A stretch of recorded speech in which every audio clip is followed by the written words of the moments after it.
você estava falando sobre o Nobel do Saramago em 98. Era uma manhã de sábado, quando soube-se que ele havia ganho o Nobel. E eu acho que todos os leitores de Saramago vamos para o inferno, mas nós já líamos Saramago, de fato, antes do Nobel.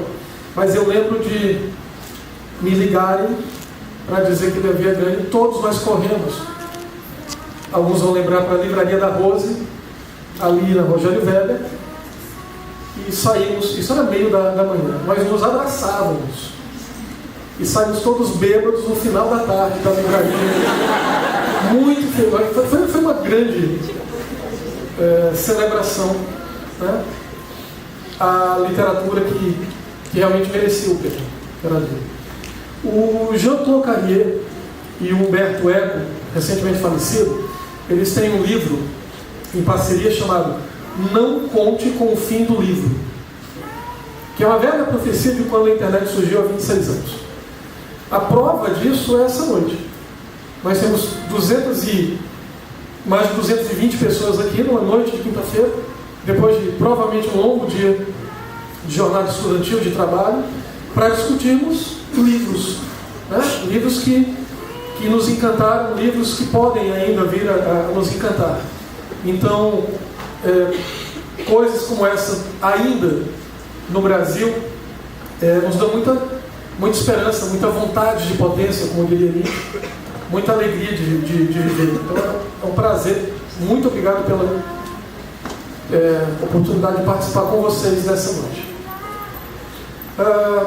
Meu pai é um dos homens, é uma das pessoas que eu conheci na minha vida que mais lê.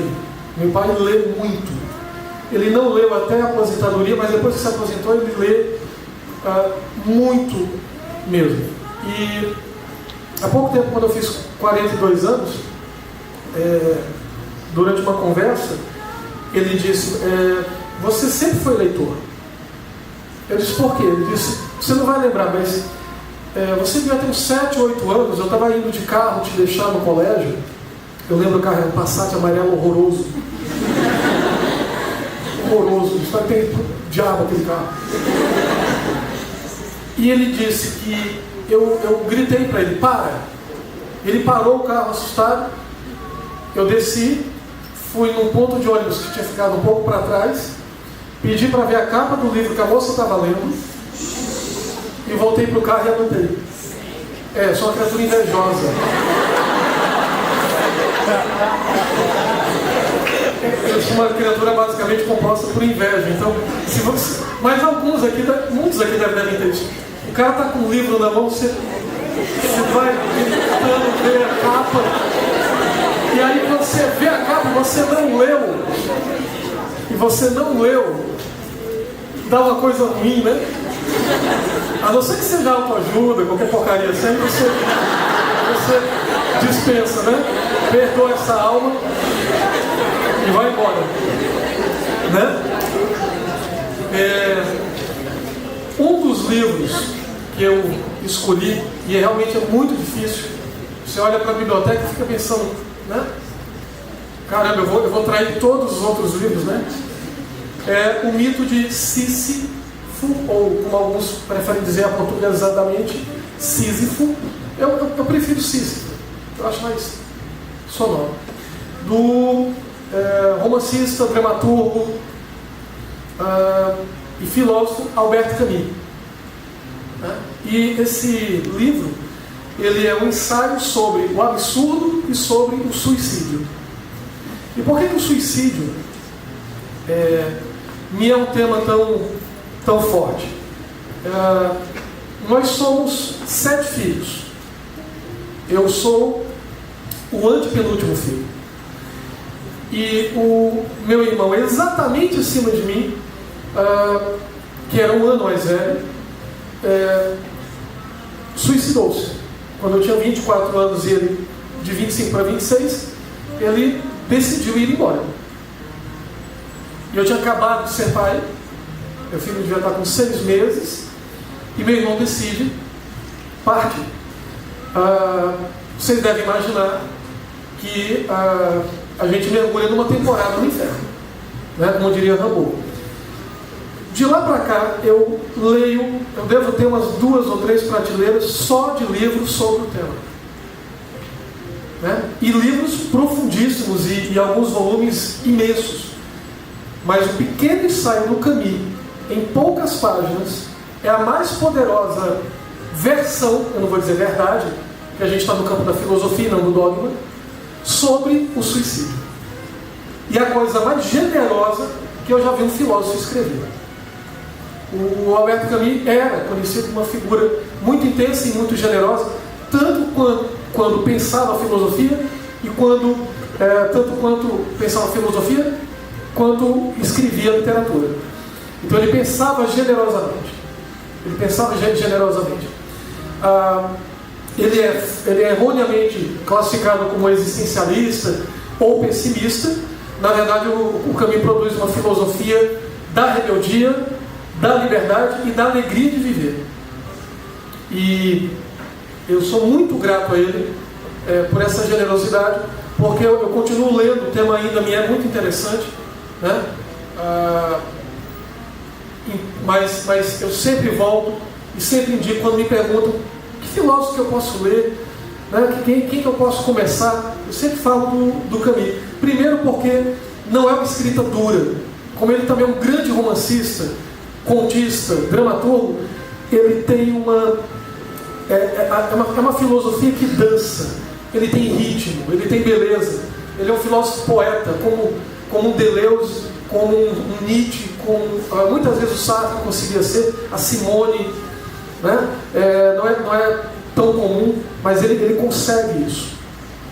O Camus, ele não viveu muito, tá? O Camus nasceu em 1913 e morreu aos 46 em 1960. Ele morreu de uma fatalidade. Ele estava voltando para Paris de metrô, com bilhete comprado, mas o editor dele insistiu que ele fosse de carona.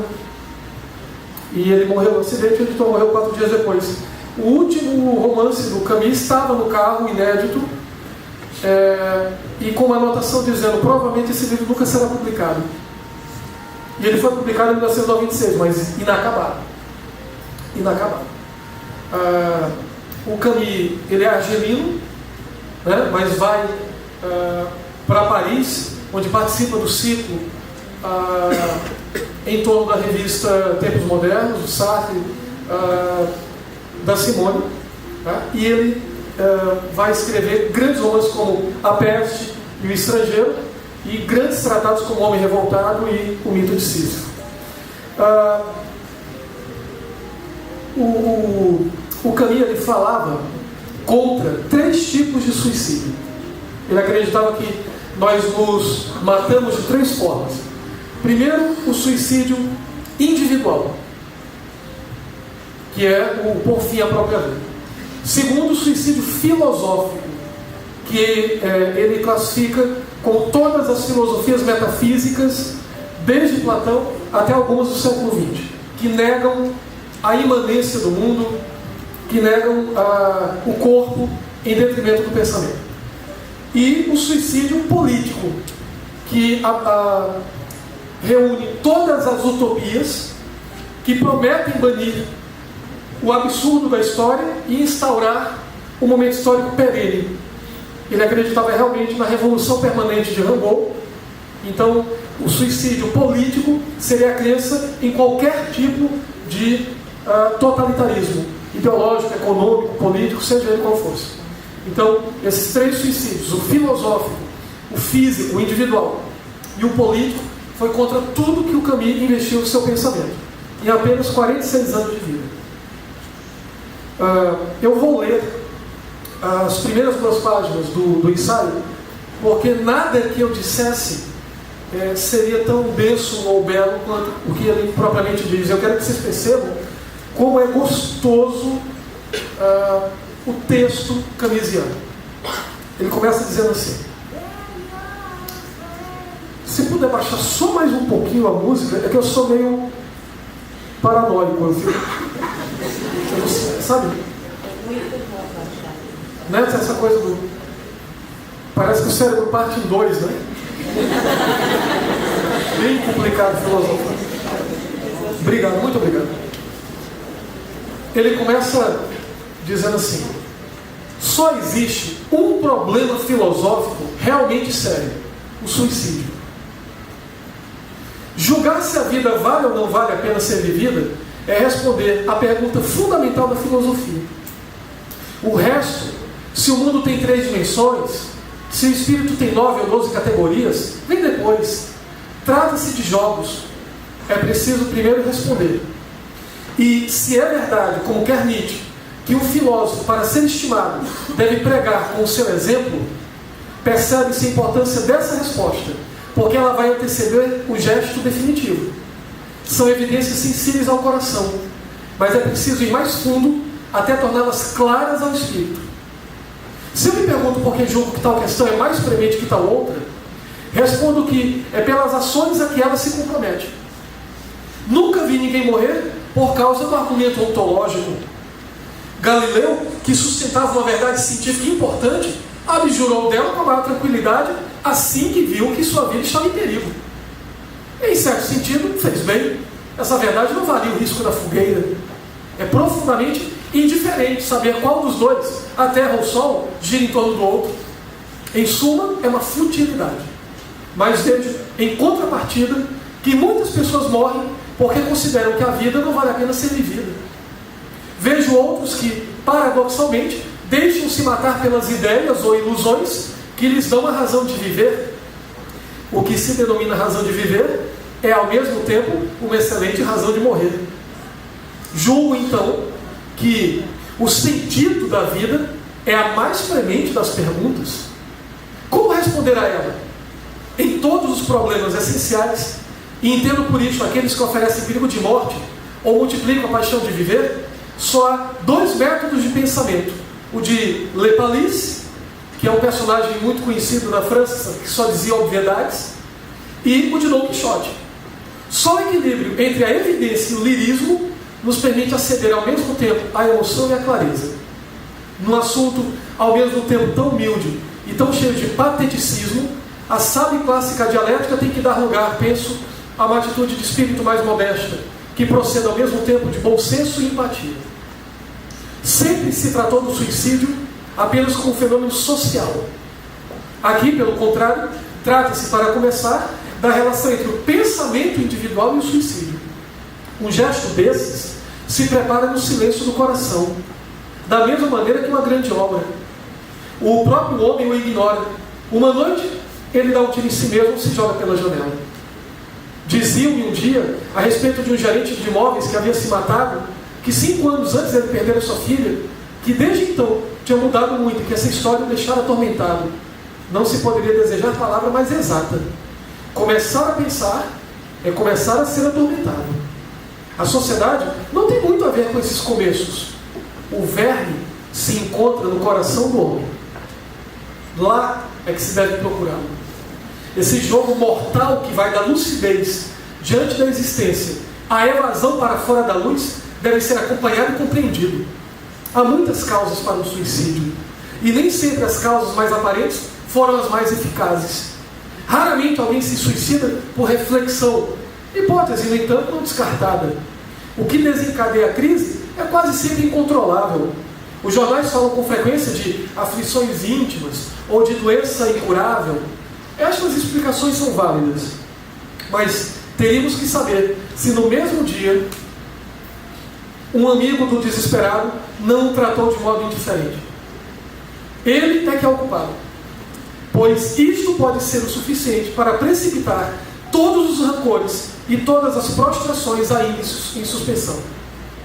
Mas, se é difícil fixar no instante preciso o percurso sutil que o espírito apostou na morte, é mais simples extrair do gesto em si as consequências que ele supõe. Matar-se, em certo sentido, e como no melodrama, é confessar. Confessar que fomos superados pela vida ou que não a entendemos. Mas não prossigamos nestas analogias e voltemos às palavras correntes. Trata-se apenas de confessar que isso não vale a pena. Viver, naturalmente, nunca é fácil. Continuamos fazendo os gestos que a existência impõe por muitos motivos, o primeiro dos quais é o costume. Morrer por vontade própria supõe que se reconheceu, mesmo instintivamente, o caráter ridículo desse costume, a ausência de qualquer motivo profundo para viver, o caráter insensato da agitação cotidiana e a inutilidade do sofrimento. Qual é, então, o sentimento incalculável que priva o espírito do sono necessário para a vida? Um mundo que se pode explicar, mesmo com raciocínios errôneos, é um mundo familiar. Mas no universo, repentinamente privado de ilusões e de luzes, pelo contrário, o homem se sente um estrangeiro. É um exílio sem solução, porque está privado das lembranças de uma pátria perdida ou da esperança de uma terra prometida. Esse divórcio entre o homem e sua vida, o ator e seu cenário, é propriamente o sentimento do absurdo. E como todos os homens sadios já pensaram no seu próprio suicídio, pode-se reconhecer, sem maiores explicações, que há um laço direto entre tal sentimento e a aspiração ao nada. Como eu poderia dizê-lo melhor? Camus parte do pressuposto, do absurdo, de que há uma contradição entre nós e o mundo. Nós somos máquinas fazedoras de sentido, buscadoras inesgotáveis de sentido na existência. No entanto, o universo é completamente absurdo. Nada na natureza faz sentido, e aí o universo está pouco se importando para o nosso destino humano, para a nossa pequena obra humana. Shakespeare morreu e todo mundo acordou, assou pão, foi trabalhar, fez filhos e dormiu. E Shakespeare havia morrido. Partindo do absurdo, parece ser um pensamento nihilista, um pensamento pessimista. Mas aí Camus dá um grande salto. Aceitar que a vida não tem sentido é melhor. Porque eu não vou me matar pela ausência de sentido da vida. Eu vou compreender a alegria de viver, mesmo no mundo sem sentido, de forma o tempo todo libertária e revoltada. Cada dia será uma revolta contra a falta de sentido do universo, contra a falta de nexo da existência, contra a desconexão entre o que eu sou e o que o universo é, entre o que eu desejo e o que a vida me dá, entre meus planos e como as coisas são.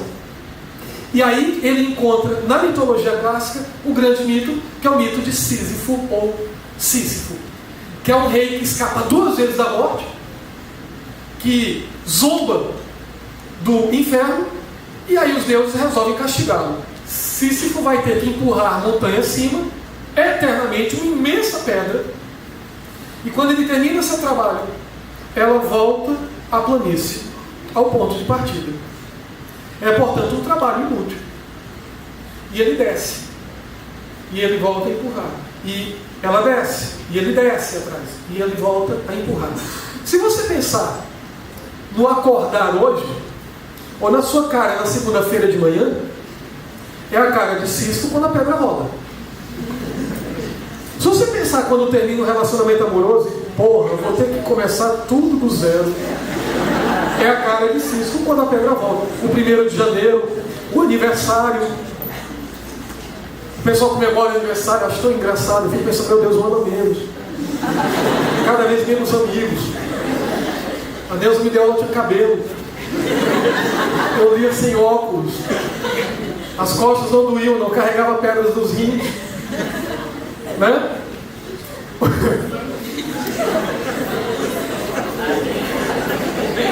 Alguém quer entrar na lista? Esse rol infinito de mazelas. Então, o dia é Sísifo, porque a Terra tem que rotacionar, né? O ano, o planeta é Sísifo, porque a translação volta a estaca zero.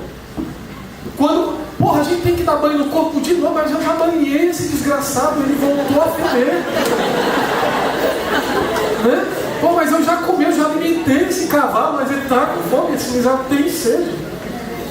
Eu tomo porra, eu acordo e digo, nunca mais vou beber, eu volto a beber. 2 dias, Nazareno está ali para me despedir. Saio quase de 4 da minha casa há 2 semanas, ainda bem que a Francisca é uma fiel escudeira. Então, pessoal, é realmente absurdo. Se você pensar nas repercussões, é inútil. Você pensa, mas que palhaçada é essa em que me meteram? E aí, Caminho salva. Eu acredito realmente que Caminho salva. Caminho vai dizer o seguinte, e aí eu encerro a fala. Eu vou encerrar a fala, na verdade, com 2 poemas, mas ele termina dizendo assim, sobre Sísifo. Assim, como em certos dias a descida é feita na dor, também pode ser feita na alegria. Esta palavra não é exagerada. Também imagino Sísifo voltando para sua rocha, e a dor existia desde o princípio.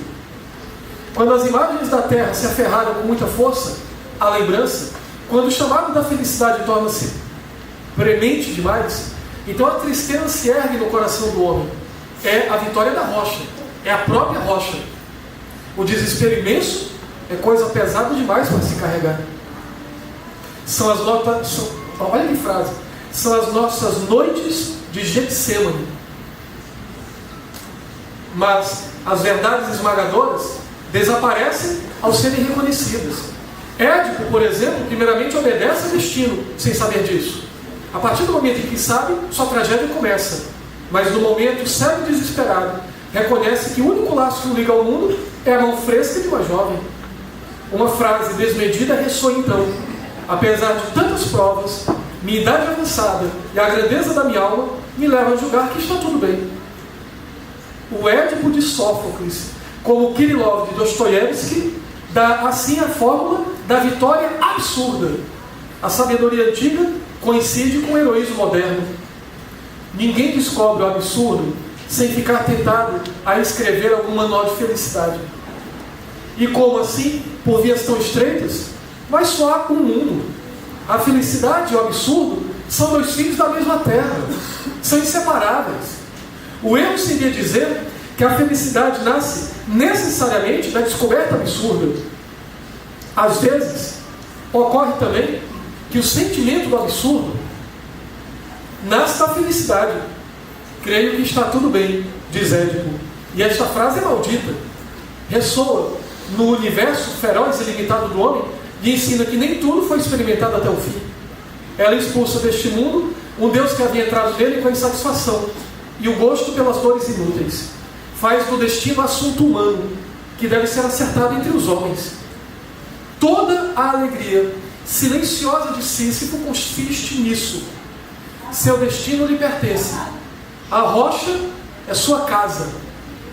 Da mesma forma, o homem absurdo manda todos os ídolos se calarem quando contempla seu tormento. No universo, que repentinamente recuperou o silêncio, erguem-se os milhares de vozes maravilhadas da terra.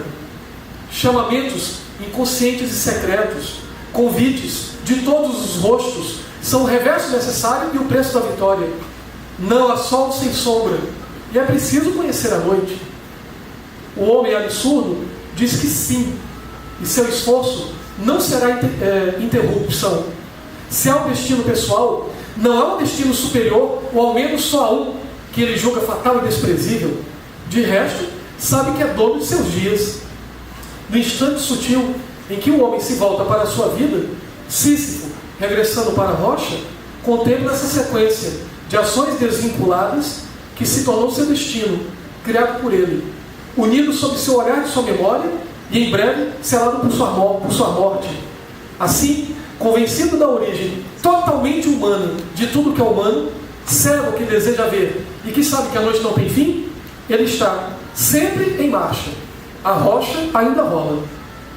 Deixa o Sísifo na base da montanha. As pessoas sempre reencontram o seu fardo.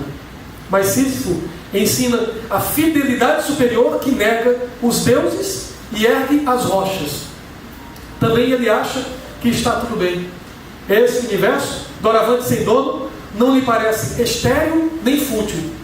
Cada grão dessa pedra, cada fragmento mineral dessa montanha, cheio de noite, forma por si só o mundo. A própria luta para chegar ao cume basta para encher o coração de um homem. É preciso imaginar Sísifo feliz.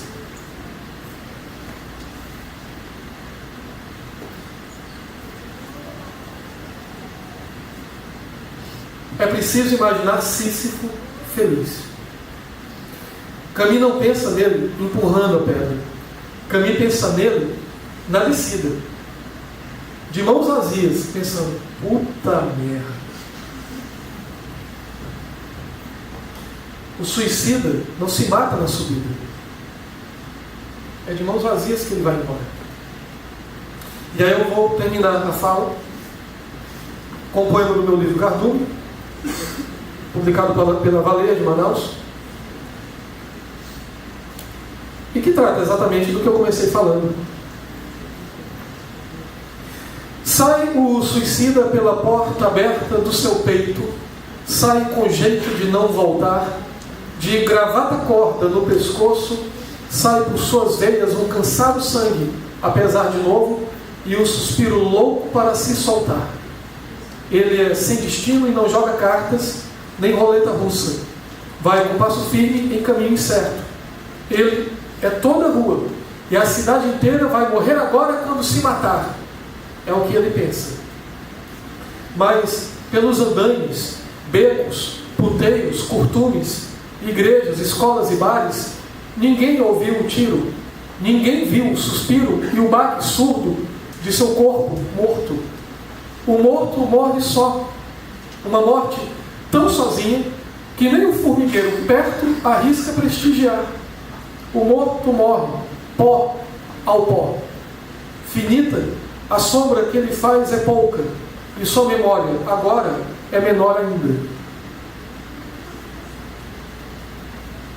Então, a ideia da aceitação do absurdo e da alegria de viver na revolta de cada dia e na liberdade de cada gesto é o que permite a homens como Camille iluminar outros homens.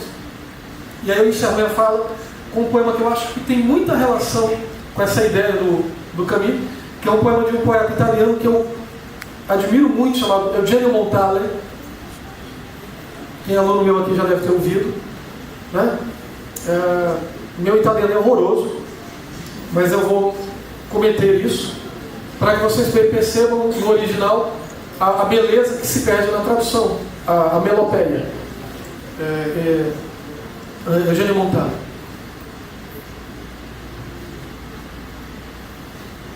Forse un mattino andando in un'area di vetro arida, rivolgendomi, vedrò compirsi il miracolo.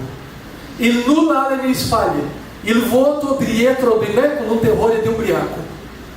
Poi, come se non c'erano, s'accamparano d'un dito, alberi, cassi, colli, per l'ingano consueto.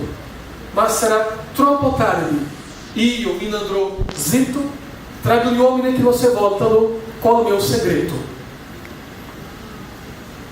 Talvez, caminhando numa manhã de vidro, árida, voltando-me, verei cumprir-se o milagre, o nada, às minhas costas, o vazio atrás de mim, com um teor de bêbado. Depois, como numa tela, acamparão de um jato, árvores, casas, colinas, para a ilusão costumeira. Mas já será muito tarde, e eu seguirei com os homens que não se voltam e o meu segredo. Obrigado.